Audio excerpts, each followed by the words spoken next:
Hello and welcome to The Print. External Affairs Minister S. Jaishankar will visit Maldives this week, and this will be the first high-level ministerial visit from New Delhi to Malé since the new Maldivian government under President Muizzu came into power last November.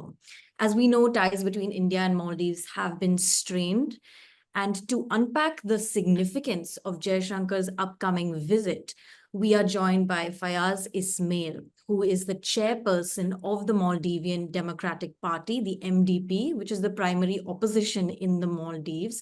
He is also the former Minister of Economic Development. Mr. Ismail, thank you for joining us. Thank you. Thank you for having me. Do you think Jaishankar's visit to the Maldives holds significance? Do you see it as a step in the positive direction?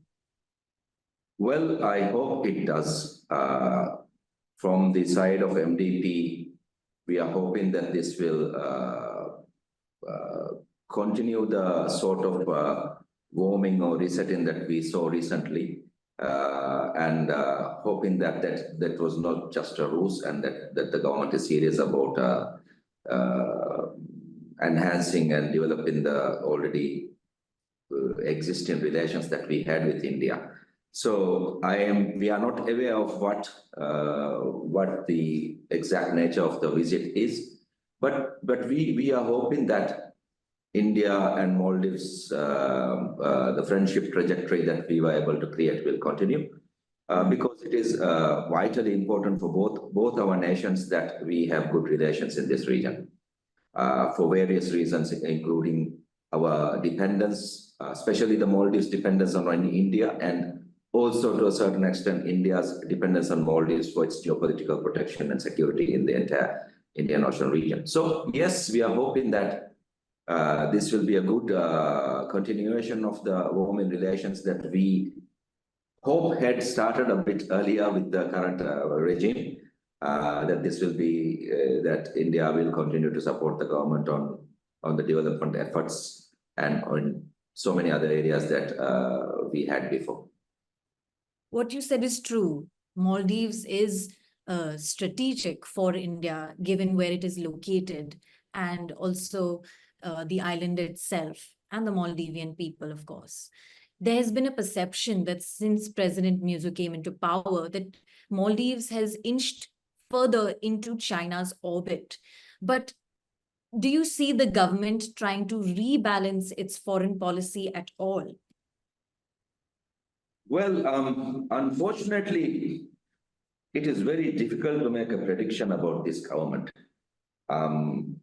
We thought that when Dr. Muizzu assumed the presidency, that he would have a very competent team, that he himself would have the, I would say, the know-how of how the geopolitical environment, especially in this region, works, and historical significance of the Maldives' strategic position vis-a-vis India and the other nations in this region.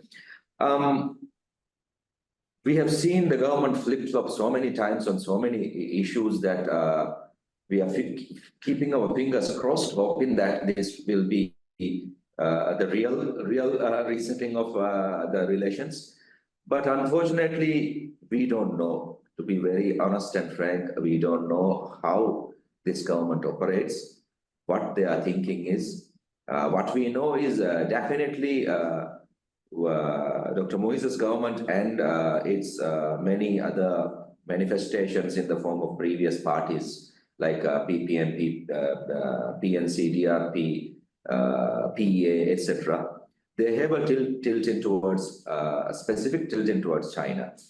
But in our government, our highest priority was the security of Maldives, and that entailed the security of the Indian Ocean region, the stability of the Indian Ocean region.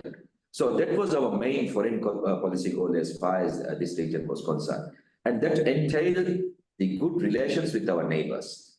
And India being the largest country in this area, the most significant economically, militarily, etc., and with the historical very good relations that India has maintained with its neighbors, especially the Maldives. It was our stated goal that not only us, the previous governments, including President Yamin's government, did at least maintain on publicly that we had an India first policy. So India first policy did not mean that we did not engage with other countries, whether it's China or America or Russia or etc. So we continue to have good relations with China as well. But of course, we were mindful of the fact that anything going on in this Indian region where Maldives was concerned, we looked at it from a prism of the stability, security of the Indian Ocean. So that is how we operated. Unfortunately, with President Yamin, the former president, he started this India Out movement just because of only as a political scapegoat to win the elections. And President Muizzu got on that bandwagon, but I think he did not know how to get off the bandwagon because of his immaturity, I would say. But looks like that some kind of realization has set in, and hopefully we are all hoping that the government would make the right decisions this time. You mentioned Abdullah Yamin, who basically began the India Out campaign, which was then inherited by President Muizzu. What is the relationship between the two? You mentioned that the composition of Muizzu's government is also questionable. Does Yamin have sway over some of the decisions? No, what we see is a complete separation between President Yamin and his supporters and President Muizzu. So basically, President Yamin has formed a new political party called PNF. And they are basically in opposition to the current government and very critical of Dr. Muizzu's government.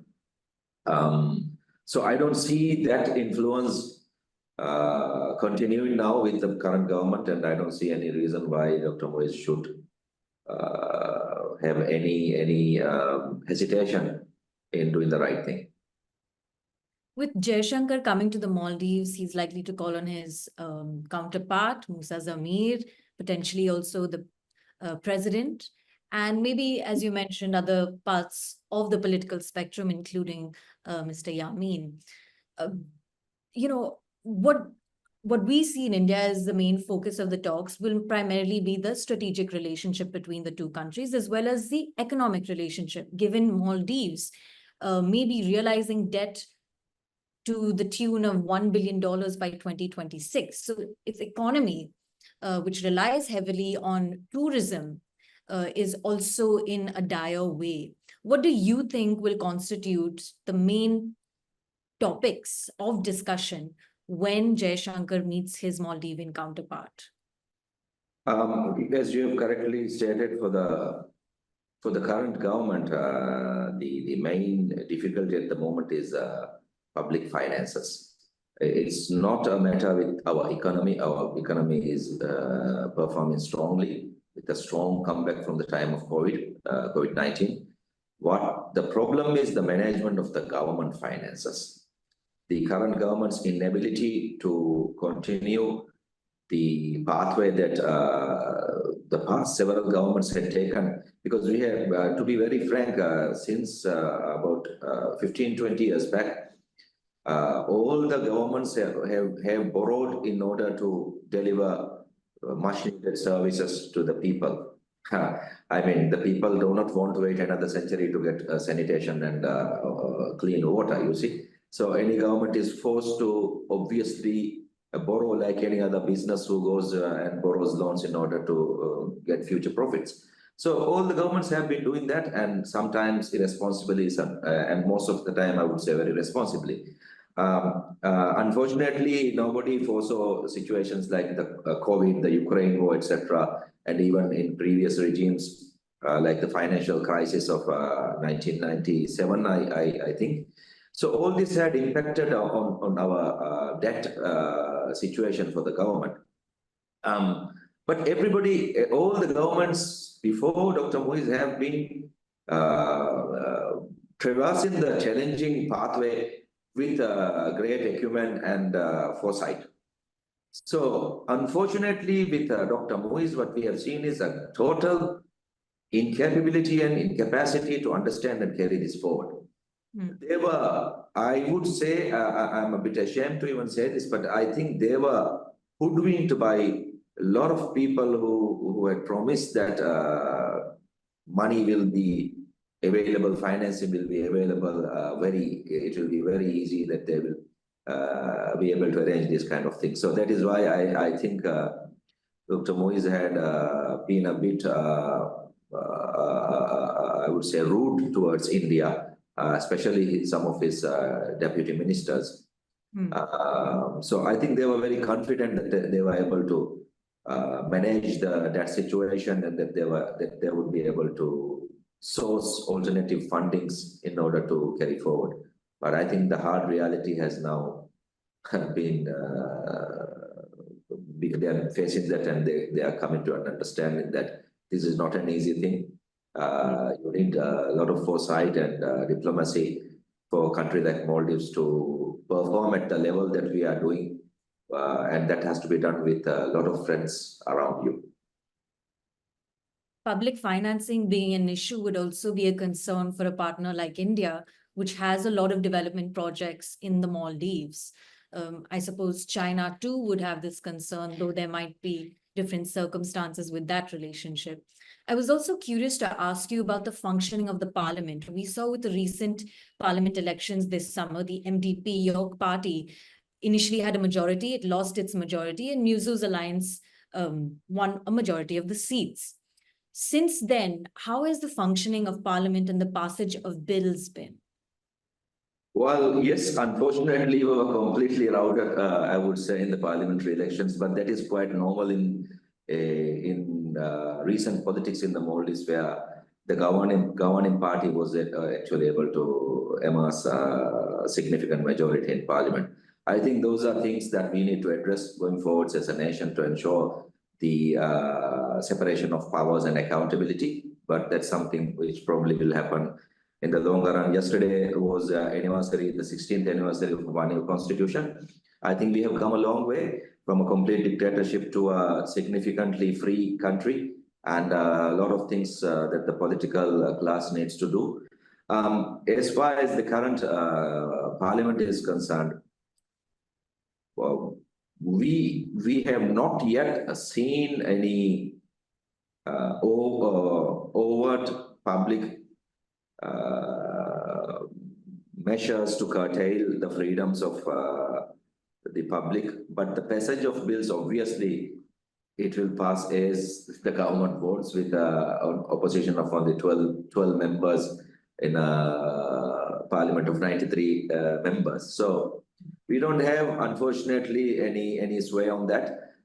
In terms of representation, we have very little time to actually allocated for the opposition, but that's on a fairly allocated basis. But I think going forwards, that's something that we'll need to take into consideration, that the opposition needs to be given more time, even if their members are smaller, so that democracy can thrive and a government can be held accountable.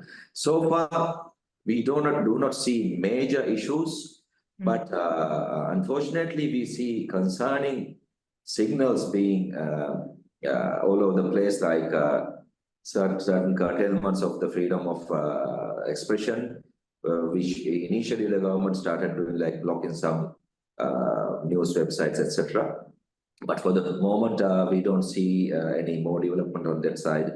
However, we are seeing the government's significant thrust towards centralizing power, whereas our constitution and our party champions the decentralization of power to the islands. So there is, and that is something we are very concerned, because that is the first step towards more dictatorial centralization of power, where the island councillors' numbers are going to be limited and they are going to have certain powers curtailed. Whereas we have currently a system where each island is very free to govern as it wishes, with a elected 5 or 7 councillors who decides on everything regarding the island in general, with financial independence, with complete administrative independence, etc. But now it looks like that the government has formed a ministry for that specific purposes, which is completely unnecessary and very concerning. And now they are talking of basically limiting the Decentralization Act, and so that is, so we are seeing possible difficult situations going forward. But we will be very vigilant with the relative small number of representation in Parliament, but we have a strong presence in the country, a strong voice, and we'll continue to ensure that we do not slide back towards dictatorship. Mr. Ismail, my last question would be about the anti-India sentiments and whether they are still very strong in the Maldives. We've spoken about the India Out campaign that President Muizzu led when he was electioneering last year. Do you still feel on the streets and among the public that these sentiments are still strong? Well, you see, there has never been a strong anti-India sentiment among the public. This has always been a politicized party-led thing. The Maldivian public has never ever bought into that rhetoric. However, when you slide enough mud, some will obviously stick, and some doubts will be created in the minds of people. There were citizens who felt, is it really like this? Is India trying to colonize us through economic power or etc. etc. So these doubts definitely were created because of this. But there's no anti-India sentiment. But I'll be very frank. There are obviously concerns among the Maldivian populations when it comes to certain of the information coming out of India vis-a-vis the Muslim population. So these kinds of things will always be around because we are 100% Muslim population. So people have these concerns whether whether those kinds of problems are coming up India or not. The perception of India as a state. Exactly. But the Maldivians do not hold any anti-sentiments against India. I mean, of course, there are maybe 1 or 2 or 3 people who are like that in general. But Maldives, that has never been there. And now people are actually coming to realize the kind of lies that they have been making about these soldiers, boots on the ground, etc. So no, there is no sentiment like that in the Maldives. Well, Jaishankar will be arriving in Maldives very soon. We recently saw the Maldivian tourism minister visit 3 Indian cities last week in a bid to attract more Indian tourists. So let's see how this relationship evolves over the next few months. Mr. Ismail, thank you for joining The Print. Thank you.